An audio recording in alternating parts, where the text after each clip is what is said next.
Hey guys, welcome to the video. We got the problem, the fix versus the cure. Sorry for my scrawly handwriting there. So let's go through the problem first of all. So this is what I see so many people doing. They have a sedentary job or a sedentary lifestyle. So their heart rate down here is resting or low in resting. Their watt outputs is incredibly low. Their energy system that they're using is mostly the aerobic system, and this is at rest.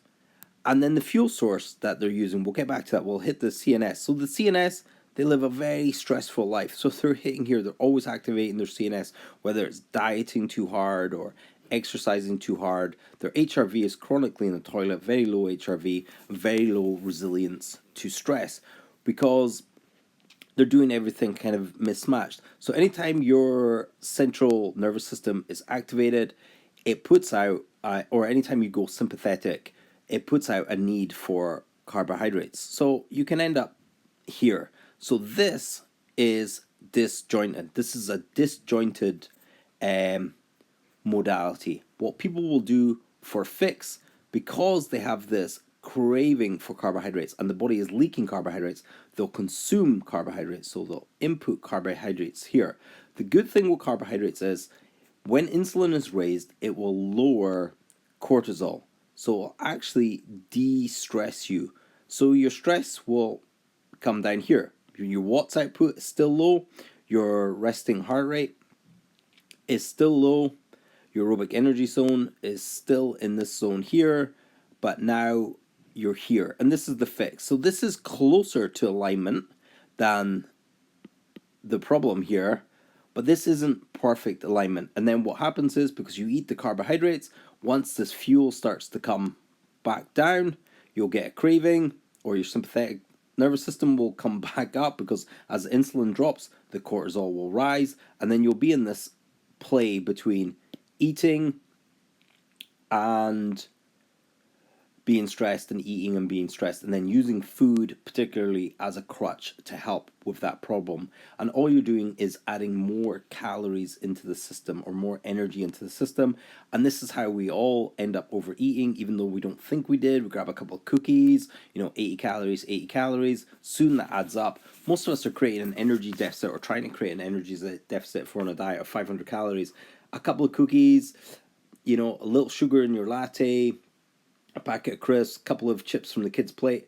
That's easily done. And when we're stressed, we just do these little habitual energy things. So what is the cure? So that's the fix. And fixes don't work. It just fixes it in the problem. It just fixes your mood in the problem, but it doesn't do it. So the cure for a lot of people, if you're in the same stressed out mode, is to bring your fuel use down through exercise, but nothing too strenuous. Do something that involves this much. This would be taking your aerobic system from resting to something slightly more active, like a walk. This helps calm your central nervous system down. As you can walk and breathe, it regulates your breathing, and you come down here, particularly if you can do something like nose breathing. So this would be an activity where you can breathe in through your nose and out through your nose. This could be sitting, this could be meditation, but sitting and meditation will take you here, which is great. But a walk is like a walking meditation, can be really beneficial.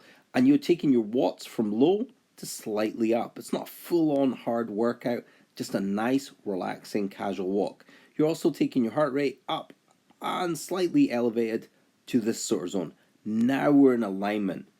Now when we're in alignment, when we go back to our office job, we should drop down our fuel source even more. We should drop down our energy system even more. We should drop down our central nervous system a little bit more. Our watts will drop a little bit more. Then we're going to find ourselves in this zone, which is great. Also, the other way you could go is to dump some carbohydrates into the system, jack up your CNS, and jack up your aerobic system, or your anaerobic system, by having a high watt output and having a high heart rate. I don't necessarily suggest going all the way to this level, but somewhere in here, having a really hard 7-12 minute kind of CrossFit style high intensity workout can be really beneficial. Just don't forget to down regulate after. So this is the cure. This one adds calories, and this one takes away calories from your body, but it fixes, or it cures, the issue that you have with the problem. So the problem is stress and anxiety and all these other sort of issues that we think are solely mental health, but the whole system's connected. Then we do something like the fix, and it just doesn't have to be carbs. It can be alcohol, it can be drugs, it could be other things.